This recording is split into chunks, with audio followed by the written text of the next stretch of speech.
एक घना और रहस्यमय जंगल था जहां मूसलाधार बारिश अनवरत बरस रही थी, जिसके चारों ओर घना कोहरा छाया हुआ था। हैं? ये मैं कहाँ आ गया? यहाँ तो बहुत ही भयानक कोहरा है। तभी मोहन की नजर एक टूटे हुए खंडर पर पड़ती है। अरे अरे, ये तो कोई पुराना खंडर लगता है। मोहन खंडर के अंदर जाता है, जहां एक टूटी हुई सुंदर स्त्री की मूर्ति रखी होती है। अरे बाप रे, ये तो किसी सुंदर स्त्री की टूटी हुई मूर्ति है। ऐसा लगता है जैसे किसी स्त्री को किसी ने जीवित अवस्था में ही पत्थर बना दिया हो। और समय के साथ ये मूर्ति भी देखो कैसे टूट गई है। ओह हो, काश मेरे पास अभी काम का सामान होता तो मैं इस अधूरी मूर्ति को पूरा कर देता। वह एकदम अद्भुत लगती है। तभी अचानक मूर्ति के अंदर से आवाज आती है, मैं यही चाहती हूँ, मुझे पूरा करो। केवल तुम ही हो जो मुझे पूरा कर सकते हो। हे भगवान, ये मूर्ति भला बोल कैसे सकती है? तुम संसार के सबसे अच्छे मूर्तिकार हो, मुझे पूरा करो, पूरा करो। कुछ देर में यह आवाज पूरे जंगल में गूंजने लगती है और मोहन बेहोश होकर गिर जाता है। अगले ही पल मोहन की आंख खुलती है और वो अपने घर में होता है। अरे बाप रे बाप, कितना भयानक सपना था। ओहो, ये मैं क्या देख रहा था? उसके सामने एक पिंजरे में बंद तोता बोल पड़ता है। लगता है तुम कोई बहुत खास सपना देख रहे थे। तुम सोते हुए बड़बड़ा भी रहे थे। अरे कुछ खास नहीं मिठू, अब क्या कहूँ, बहुत ही डरावना सपना था। मैंने खुद को कोहरे से भरे जंगल में देखा और वहां एक टूटा हुआ खंडहर था और खंडहर में एक सुंदर स्त्री की टूटी हुई मूर्ति थी। और पता है, अचानक से वो मूर्ति मुझसे बात करने लगी। कभी कभी सपनों में सच्चाई भी दिखती है। हो सकता है कि ऐसी कोई मूर्ति और खंडहर वास्तव में मौजूद हो। मोहन मुस्कुराता है और पिंजरा खोल देता है। तोता उड़कर बाहर आता है। अरे मेरे प्यारे मिट्ठू, जब से तुम मेरे जीवन में आए हो ना, आधा अकेलापन तो वैसे ही दूर हो गया। वरना मुंह जैसे गरीब मूर्तिकार को गांव में कोई पूछता भी नहीं। हाँ, लेकिन मेरे आने के बाद तुम्हारा खर्चा भी तो बढ़ गया है ना। मैं देखता हूँ तुम कितनी मेहनत से मूर्तियाँ बनाते हो, फिर भी तुम्हारी मूर्तियाँ कोई नहीं खरीदता। बड़ी मुश्किल से घर चलाने लायक पैसा आता है तुम्हारे पास, और उसमें से भी हिस्सा मुझे देना पड़ता है। अरे मुझे इसकी कोई परवाह नहीं है मिट्ठू। मुझे तो आज भी वो दिन याद है जब मैं गरीबी से तंग आकर जंगल चला गया था। मोहन गुस्से में जंगल की ओर जा रहा था। जैसे ही वो जंगल के अंदर बढ़ा, एक भारी आवाज उसके कानों में टकराई। कौन हो तुम और इतने गुस्से में जंगल के भीतर क्यों बढ़ते जा रहे हो? क्या तुम्हें नहीं पता यहाँ भयानक जीव रहते हैं जो तुम्हें खा जाएंगे? मोहन ने जैसे ही पीछे देखा, एक वृक्ष के नीचे एक साधु बैठा हुआ उसे घूर रहा था। हाँ तो बहुत अच्छा होगा साधु महाराज, कम से कम किसी जीव का भला तो होगा। जीते जी को मैं किसी काम ही नहीं आया। गांव वाले मुझे अनाथ कहकर चिढ़ाते हैं, मनहूस कहते हैं कि मेरे आने से ही मेरे माँ बाप चल बसे। मैं किसी काम का नहीं हूँ। हाँ, लगता है कि तुम अपने जीवन से बहुत परेशान हो। हाँ महाराज, मैं मूर्तिकार हूँ। किसी भी इंसान की हूबहू मूर्ति बना सकता हूँ, फिर भी कोई मेरी कला की कदर ही नहीं करता। मेरी बनाई मूर्तियां कोई नहीं खरीदता। समझ नहीं आता भगवान ने मुझे ये कला क्यों दी है। निराश मत हो पुत्र, अगर भगवान ने तुझे ये कला दी है तो इसके पीछे कोई न कोई कारण अवश्य है। बस अभी तुम्हारे समझने का समय नहीं आया। साधु ने इतना कहा ही था कि तभी मोहन की नजर एक घायल तोते पर पड़ी। अरे अरे, ये तोता तो घायल है। मेरा जंगल में कोई दोस्त नहीं है। हर बार कोई जानवर मुझ पर हमला कर देता है। कोई टोटा मुझसे दोस्ती नहीं करता। तू अब चिंता क्यों करता है? आज से हम दोनों दोस्त हैं। मैं तुझे अपने घर ले जाऊंगा और तेरा इलाज करूंगा। चलो, तुम्हारे अकेलेपन का एक साथी तो मिल गया, और हो सकता है कि यही साथी आगे चलकर तुम्हारा भाग्य बदल दे। इतना कहकर साधु वहां से रहस्यमय अंदाज में चला जाता है। मोहन और तोता मूर्तियों की बात कर रहे हैं। चलो पुरानी बातें तो बहुत हो गई, आज तुम्हें मूर्तियां नहीं बेचनी है क्या? देखो देखो समय कितना हो गया है, सूरज सर पर चढ़ आया है। अरे हाँ, तो फिर आओ बैठो मेरे कंधे पर और हमेशा की तरह दोनों चलते हैं गांव के बाजार में। मोहन मूर्तियां उठाकर बाजार की ओर चल पड़ता है। बाजार पहुंचकर मोहन अपनी मूर्तियां बेचने की कोशिश कर रहा है। आओ आओ लोगों, आओ भाइयों, सुंदर सुंदर मूर्तियां ले लो। घोड़े की, राजा की, रानी की, बच्चों के खिलौने के लिए भी ले लो सुंदर सुंदर मूर्तियां ले लो। मगर कोई भी ग्राहक मोहन की ओर नहीं आता। मोहन सुबह से शाम तक वहीं बैठा रहता है। अब क्या करें मिट्ठू, एक भी मूर्ति बिकी नहीं और मेरे पास तो इतना धन भी नहीं है कि कुछ खरीद कर घर ले जा सकूं। ओहो, बात तो चिंता की है और मुझे भी बहुत तेज भूख लगी है। ठीक उसी वक्त गांव का मुखिया आता है। ए मोहन, अरे भाई, तुझे याद है तू कुछ समय पहले मुझसे उधार लेकर गया था और कहा था कि 2 दिन में लौटा दूंगा। आज 3 साल हो गए हैं, तूने अभी तक उधार ना चुकाया, कब देगा मेरे पैसे? मुखिया जी, देखिए मैं बहुत जल्दी चुका दूंगा। जब मैंने लिया था तब मुझे लगा था कि मेरी मूर्तियां बिक जाएंगी, लेकिन ऐसा नहीं हुआ। अरे नहीं बिकी तो मैं क्या करूं? मेरी बात कान खोल के सुन ले।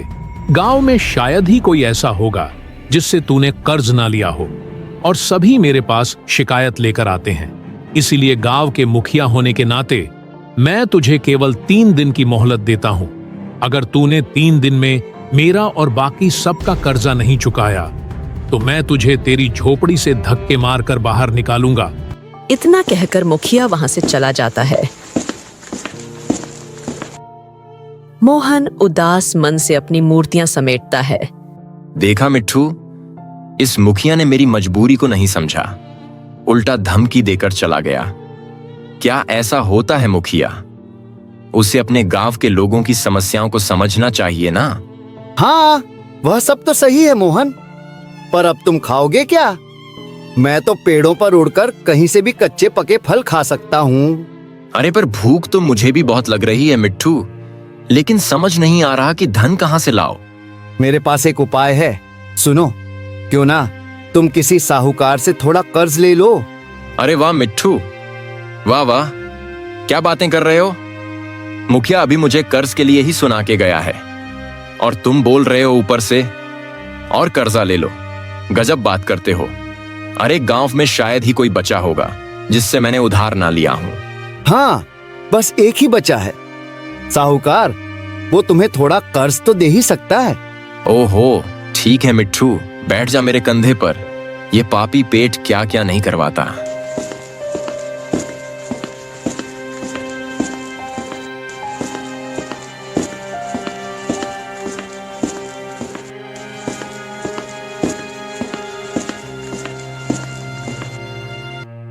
मोहन और तोता साहूकार की हवेली में खड़े होते हैं। अरे मूर्तिकार मेरे दरवाजे पर क्यों भैया, सब कुछ ठीक तो है ना? प्रणाम साहूकार जी। आप तो जानते हैं कुछ दिनों से मेरी मूर्तियां नहीं बिक रही हैं और मैं धन के अभाव में हूं। खाने तक के पैसे नहीं हैं साहूकार जी। अरे ये क्यों नहीं कहता कि 3 साल से किसी ने तेरी मूर्तियां नहीं खरीदी? अब सीधे सीधे यह बता, यहाँ किस काम से आया है? मालिक, मुझे थोड़ा कर्ज चाहिए ताकि कुछ खरीद सकूं। मैं भी भूखा हूं और मेरा मिट्ठू भी। हाँ ठीक है, मैं तुझे कर्ज दे दूंगा, लेकिन 3 दिन में लौटाना होगा। नहीं लौट आया तो तेरी झोपड़ी में घुसकर सारी मूर्तियां उठा ले जाऊंगा। पर मेरी मूर्तियां तो बिकती ही नहीं हैं। आप उठाकर करोगे क्या? वो तेरे नसीब का खेल है। वैसे तेरे हाथ की मूर्तियां कमाल की होती हैं, एकदम लाजवाब। और मैं तो एक व्यापारी को जानता हूं जो मूर्तियों का व्यापारी है। मैं तेरी मूर्तियां उसी को बेच दूंगा। अरे तो साहूकार जी, आप मुझे उस व्यापारी का पता दे दीजिए ना, मैं खुद ही अपनी मूर्तियां उसे बेच दूंगा। हाँ, बड़ा आया खुद ही बेच आऊंगा। अबे तेरा दिमाग खराब हो गया है क्या? क्या मैं तुझे धंधा करने का ठेका देने वाला लगता हूं? मेरी बात कान खोल के सुन और याद रखना, काम वही करूंगा जिसमें मेरा फायदा हो। कुछ सिक्के मोहन के हाथ में देता है। ये ले पकड़ और याद रखना 3 दिन। चल अब देख क्या रहा है, दफा हो जा अपने तोते के साथ।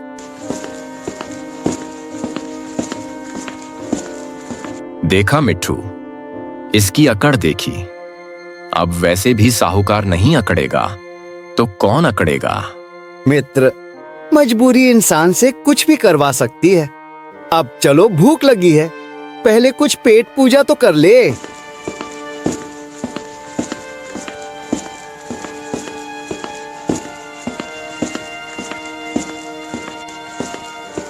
इसके बाद मोहन बाजार से कुछ आवश्यक सामान खरीदकर घर आता है।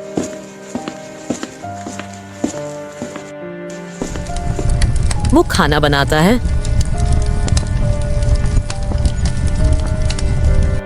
और तोते के साथ भोजन करता है। खाना खाने के बाद थका हुआ मोहन लेट जाता है और कुछ ही देर में गहरी नींद में चला जाता है। अगले ही पल मोहन ने फिर से अपने आप कोहरे से घिरे एक जंगल के खंडहर में खड़ा हुआ पाया। वहां वही टूटी हुई स्त्री की मूर्ति थी। मूर्ति फिर से बोल उठी, मुझे सही कर दो, मैं तुम्हारी मदद कर सकती हूँ, मुझे सही कर दो। मोहन को अचानक चक्कर जैसा महसूस हुआ और वो बेहोश हो गया। कुछ देर बाद जब उसकी आंख खुली तो उसने देखा कि तोता बहुत बेचैन और विचलित था। क्या बात है मिट्ठू, तुम इतने परेशान क्यों हो? अरे, मैं जो तुम्हें बताने वाला हूँ वो सुनकर तुम भी परेशान हो जाओगे। अरे, बाहर नहीं देखा क्या, कितनी मूसलाधार बारिश हो रही है। मोहन यह सुनकर चौंक गया। हे भगवान, ये तो भयंकर बारिश है। अब क्या होगा मिट्ठू?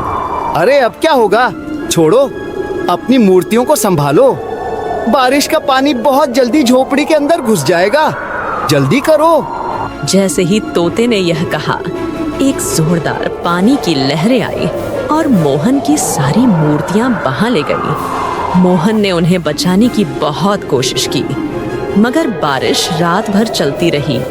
मगर सुबह होते ही बारिश थम गई थी। अरे, मैं तो बर्बाद हो गया मिट्ठू। कितनी मेहनत से मूर्तियां बनाई थीं। सोचा था आज नहीं तो कल, कल नहीं तो परसों कभी तो बिकेगी, लेकिन अब सारी मूर्तियां पानी में बह गईं। मैं बर्बाद हो गया। बर्बाद? ये सब तो ठीक है मोहन, लेकिन तुम साहूकार का कर्ज कैसे चुकाओगे? उसने तो तुम्हें सिर्फ 3 दिन की मोहलत दी थी और मुखिया ने भी उतना ही समय कहा था। अब क्या करोगे? दोनों यह बात कर ही रहे थे कि तभी गांव का मुखिया और साहूकार वहां आ पहुंचे। ए मोहन, जल्दी से अब मेरा कर्ज चुका, और वो भी जो तूने गांव वालों से लिया है, मैं उनके तरफ से भी आया हूँ। चल निकाल पैसा। हाँ भैया, और मेरा भी पैसा चाहिए, वो भी निकालो। दया करो, दया करो, आप दोनों मेरी हालत पर दया करो। आपने देखा नहीं रात को कैसी मूसलाधार बारिश हुई।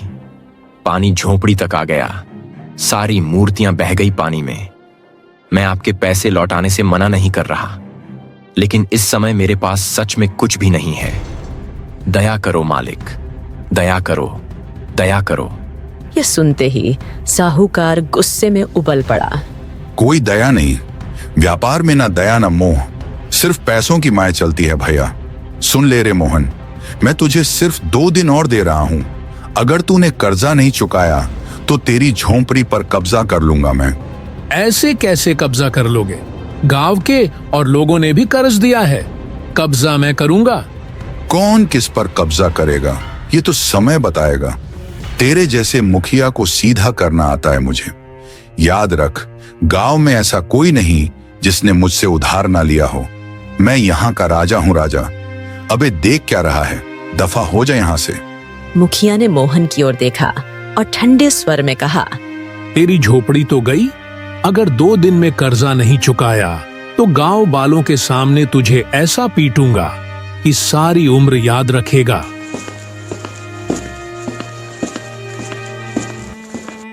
साहूकार और मुखिया के जाते ही मोहन काफी चिंतित होने लगा।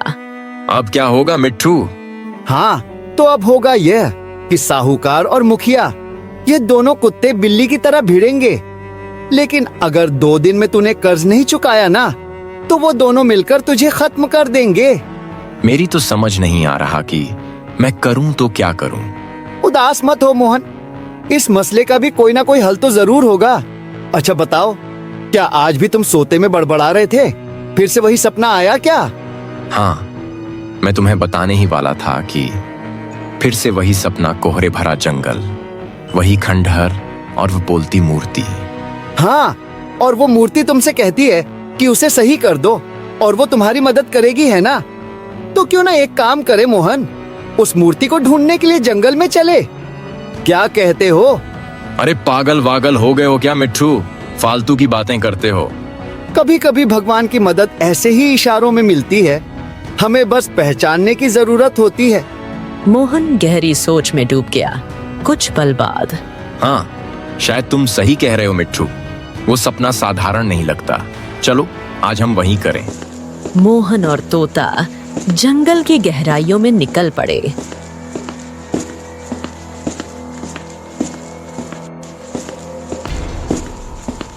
कई घंटों की यात्रा के बाद वो दोनों जंगल पहुंचे। मिट्ठू सुनो, वो देखो वहां सामने कोहरा फैला हुआ है। हमें लगता है हम सही दिशा में जा रहे हैं। चलो चलो चलो आगे बढ़ो। वो दोनों आगे बढ़ते गए और कुछ ही देर में मोहन ने विजय स्वर में कहा, अरे मिट्ठू देखो, हाँ सामने वही टूटा हुआ खंडहर। इसका मतलब मूर्ति भी यही होगी। चलो। इतना कहकर मोहन तोते के साथ खंडहर के अंदर चला गया। अंदर जाकर देखा तो वहां कोई मूर्ति नहीं थी। ए मिट्ठू, सपने में तो मुझे यही खंडहर दिखाई देता था। ऐसा ही कोहरा छाया रहता था, लेकिन जिस जगह मैं खड़ा था वहां एक मूर्ति भी होती थी, और यहां तो कोई मूर्ति नहीं है। मोहन गहरी सोच में डूब गया। हाँ, तो फिर एक काम करो, जिस जगह तुम खड़े हो वहां खुदाई करके देखो। हो सकता है मूर्ति जमीन के नीचे कहीं हो। तभी मोहन को एक कुदाल दिखाई दिया। अगर यहाँ कुदाल है तो इसका मतलब मूर्ति जमीन के अंदर कहीं ना कहीं तो होगी। सही कह रहे हो मिट्ठू, रुको मैं यह खोद कर देखता हूं। मोहन ने जमीन खोदना शुरू किया। कुछ देर बाद जमीन के अंदर से एक मूर्ति निकाल आई। मिट्ठू, ये वही मूर्ति है जो मुझे सपने में दिखाई दे रही थी। बिल्कुल वही चेहरा। हाँ, मुझे लगता है मोहन की इसे अपनी झोपड़ी में ही रखना चाहिए। इसे सही करो, ये मूर्ति बहुत सुंदर है। अगर इसे बाजार में बेचा गया तो बहुत अच्छे दाम मिलेंगे। हाँ, तुम सही कह रहे हो। एक बार कोशिश करने में भला क्या जाता है। मोहन मूर्ति को लेकर अपनी झोपड़ी में आ गया। दिन रात वो टूटे हुए हिस्सों को सही करने लगा। ऐसे ही 2 दिन बीत गए। मोहन ने मूर्ति को ऐसा बना दिया जैसे वह पूरी तरह जीवित हो उठी हो। अरे वाह वाह, क्या बात है, तुमने तो इसको बिल्कुल नया बना दिया। अब चलो इसको जल्दी से बाजार में बेच कर आते हैं, क्योंकि शायद तुम भूल रहे हो, साहूकार और मुखिया जी कुछ ही देर में अपना कर्ज मांगने आ जाएंगे। मोहन गहरी सोच में डूब गया और मूर्ति को घूरने लगा। नहीं मिट्ठू, मैं इस मूर्ति को नहीं बेचूंगा। अरे 2 दिन तक मैंने इसे बड़ी मेहनत से तराशा है। ना जाने क्यों मुझे इस मूर्ति से प्रेम हो गया है। लेकिन क्यों? अरे मूर्ति से प्रेम? अरे तुम पागल वागल हो क्या? मूर्ख हो क्या? अरे देखो तो सही, कितनी सुंदर मूर्ति बनी है। इसे अच्छे दाम पर बेचो, अपना कर्ज चुकाओ, नहीं तो रहोगे कहाँ, खाओगे कहाँ, नंगा नहाएगा क्या? हाँ, मैंने सोच लिया। कुछ भी हो, मैं इस मूर्ति को अपने से अलग नहीं करूंगा मिट्ठू। मोहन ने इतना कहा ही था कि रंग बिरंगा प्रकाश फैला और मूर्ति वास्तविक स्त्री में बदल गई। साथ ही तोता भी सुंदर युवक में परिवर्तित हो गया। अरे ये सब क्या है? मैं तुम्हें बताता हूँ। ये जो सुंदर स्त्री खड़ी है, जिसकी मूर्ति तुमने सही की है, वो मेरी बहन है। जी हाँ, मेरा नाम आदित्य है और ये मेरी बहन चंद्रलेखा है। हम दोनों केशवनगर राज्य के राजकुमार हैं। हमारे पिता राजा विक्रम हैं। कुछ समय पहले केशवनगर राज्य में एक जादूगर अचानक से घुस आया और वहां तबाही मचा दी। जब पिताजी को पता चला तो वह क्रोधित हो गए। उन्होंने हमें जादूगर के पीछे भेज दिया।